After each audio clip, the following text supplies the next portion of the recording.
Hey Rock Monkeys, welcome to week 8. We're going to look at footwork this week. This week's going to be the last video and activities that we make for a little bit. Just because we're gearing up now, thinking about whether we might be able to reopen at some point in the future. So we might not have enough time to make these videos. But if you really enjoyed them, get in touch and I'll see what I can do to put some more content up for you guys. Footwork. When we're climbing, we're always standing on really small, rubbishy footholds, so using our feet correctly is obviously really important. It can take away all the weight from our arms if we're using our feet correctly, and we just feel a bit more confident, I think, when you're standing properly on a foothold. So good footwork. What do you reckon it is? Have a think.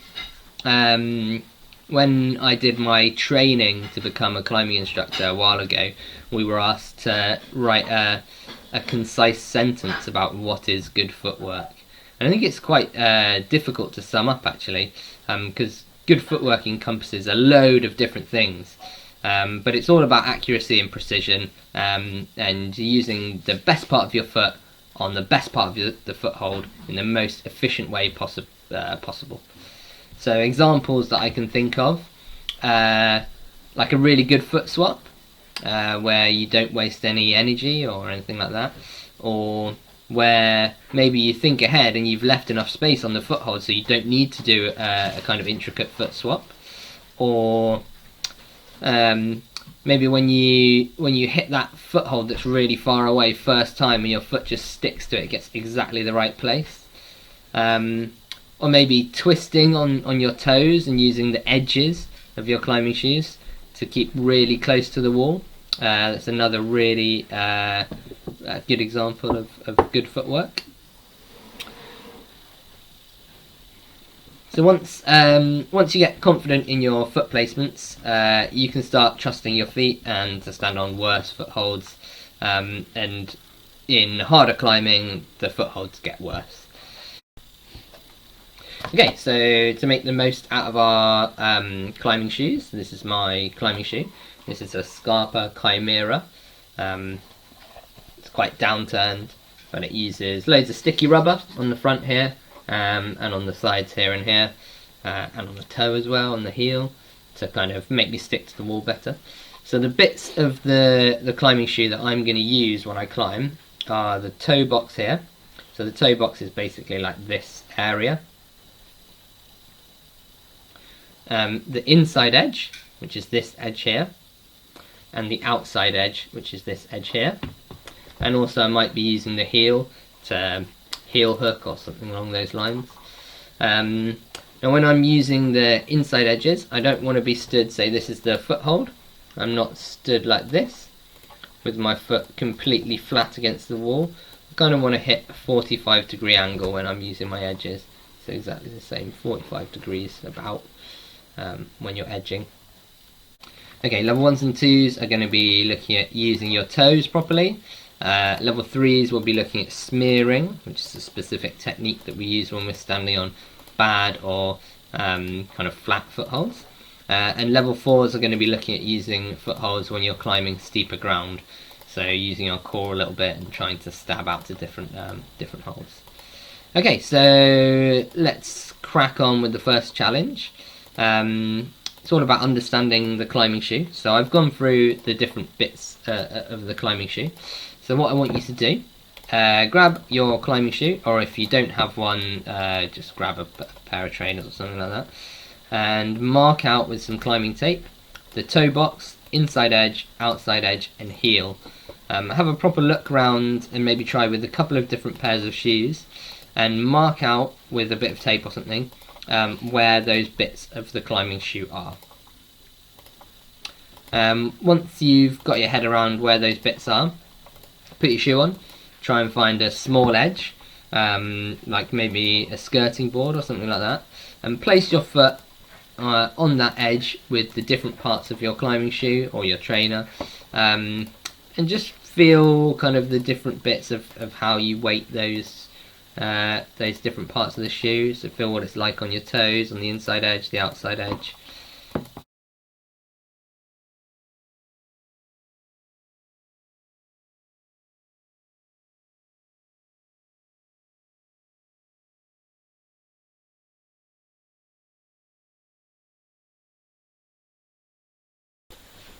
Okay, so for the second challenge you need a bit of space, so I'm just going to use the living room and a pack of playing cards. We don't need them all, but we've got the whole pack. So what we're going to do in our space, we're just going to lay out some cards, picture side up.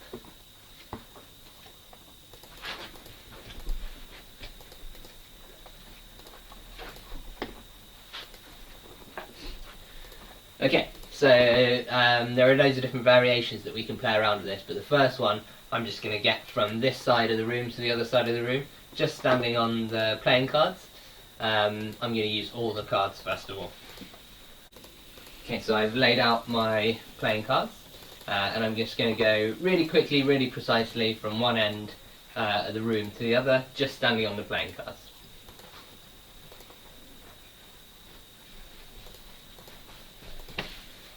Okay, so for my second variation on this, I'm going to just use, on this one, the red playing cards. So it makes it a little bit more difficult for me. I've only got 3 cards, so again I'm going to try and be as precise and accurate as I can. Okay, with this one I'm going to just use one suit, so I'm going to go for spades here, which is going to be a little bit trickier. So other couple of variations, ask someone else to put the cards out for you with your back to the cards, and then turn around and as quick as you can go for it. So you're trying to kind of on-site the cards, and then you can combine that with using one suit or one colour to make it harder. Try and put a bit of route reading in there, so you're going to have to look at the cards and find out which ones you can stand on before you go. And really focus on trying to be as quick as you can, but be really accurate and really precise with your footwork. Stay on your toes at all times. You might want to put your trainers on to try it if the cards are a little bit slippy, but I was okay in my socks. Okay, so the third challenge, I've just gone and raided the recycling box, and I've got some lids to some bottles here, so bottle tops or like the caps to kind of glass bottles. Ask your parents if they've had any beer recently, and maybe you can nick the bottles off that. I've got just some random ones here. Okay, and in this space again, put out the bottle tops.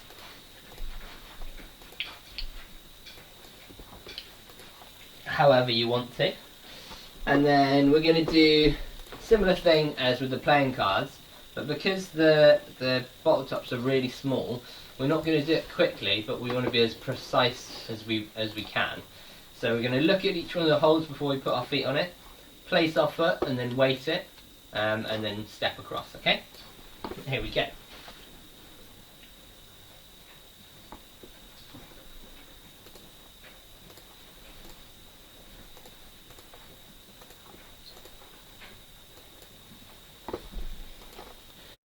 Okay, with that one, it might be easier to put shoes on because the bottle tops are really small.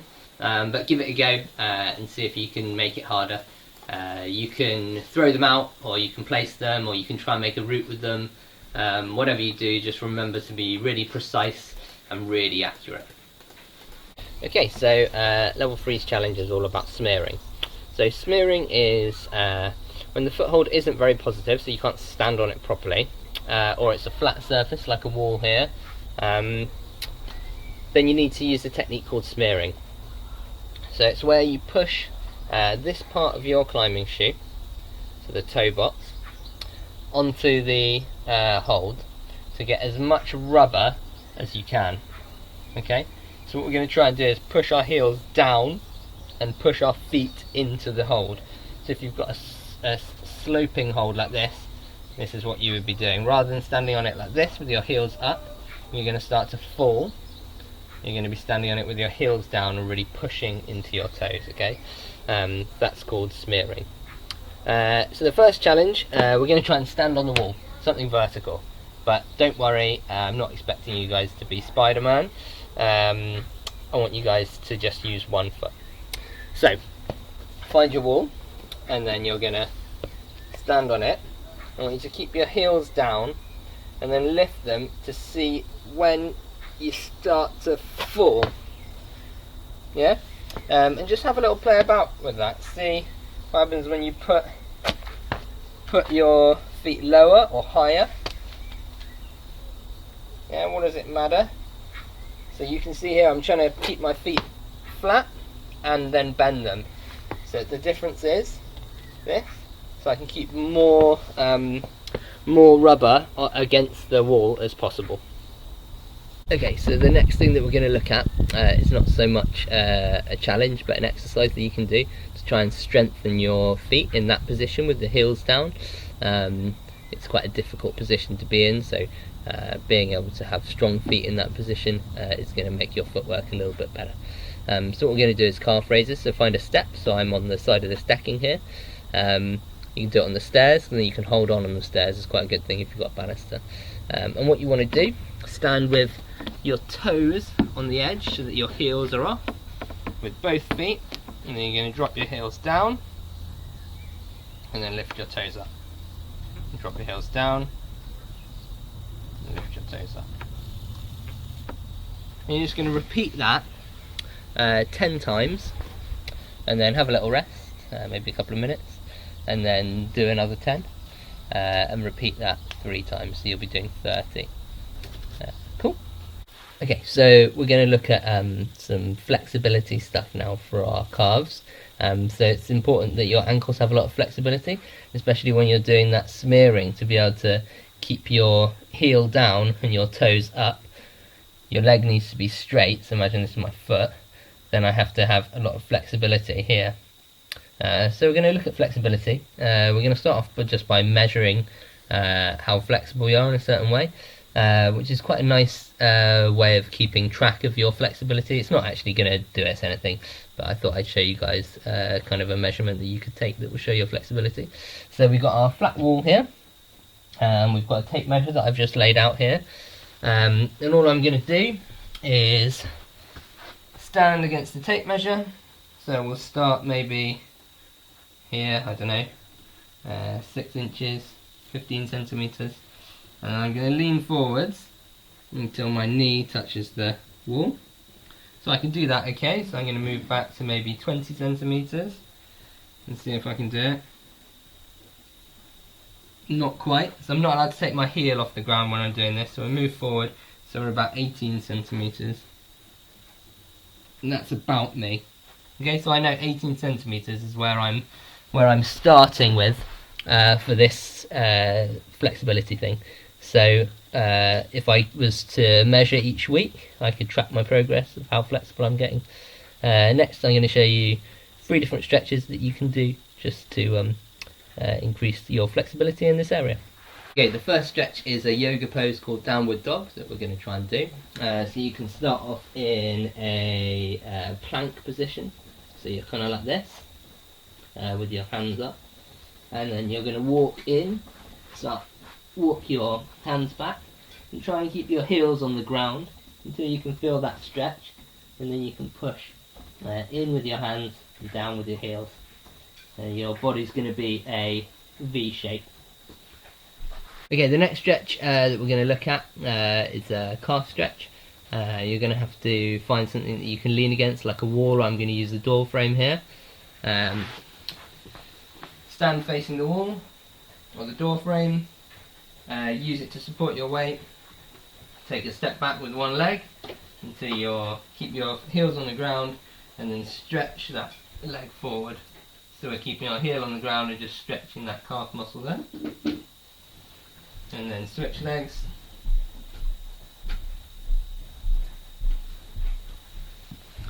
Okay, so that's the calf stretch. And the last stretch that we're going to do is kind of a seated leg stretch. So we're going to put one leg out straight, and one leg is bent, with your heel into the inner thigh here. Okay. From this position, you're going to reach out and try and touch your toe, and reach your toe back. I can already feel that. I'm not very flexible, but reach as far as you can. If you can touch your toe, then you can pull it back towards you. Remember to do the other leg as well. So hold those stretches for about 30 seconds. Have 30 seconds rest. Hold it again for 30 seconds.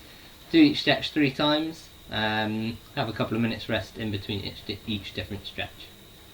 Okay, so let's move on to the level 4 challenges.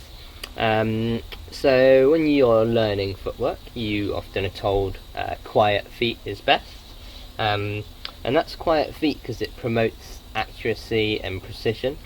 It doesn't actually matter if you're noisy when you place your feet, as long as you're not scuffing around or like banging your foot into the wall.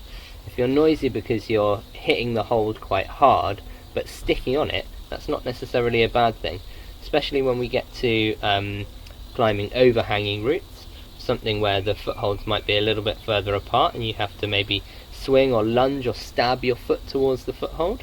So the first challenge, set up a wall here, and I've marked some points here on the wall, and then all I'm going to do is stand facing the wall, take one step back, and I'm going to try with one foot and just accurately hit those footholds by stabbing my foot towards them.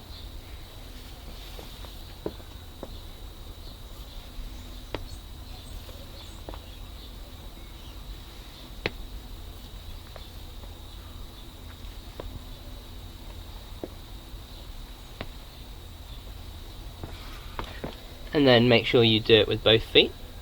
The second challenge then, very similar, set up the same way. You can move your spots around that you're going to hit. This time, aim, line everything up, visualize it in your mind what you're going to do, and then close your eyes, go for it. Okay, so we're going to try and learn our spatial awareness so that we can replicate moves where we can't necessarily see the foothold that we're going to. Okay, so closing my eyes. Oh, that's quite good. Oh, I missed that one. And that one. Oh, that was almost there. So I can keep practicing that and really try and visualize them and just go for it and keep going over and over again. Make sure I do both legs. And that's a really good exercise for kind of like learning to trust your feet where you can't necessarily see them. Okay, last challenge, you need something that you can hang off, like maybe a tree branch or the top of a door or something like that, and you need to put a chair or something that you can put your foot on out and in front of you. Cool, I'm lucky enough that I built a fingerboard inside the door frame of this cupboard, so I've got something I can hang on in here. So I'm going to hang on like this, and engage my shoulders, take all the weight on my arms, and then using my core, I'm going to bring my feet out in front of me and try and put them on the back of this chair, okay?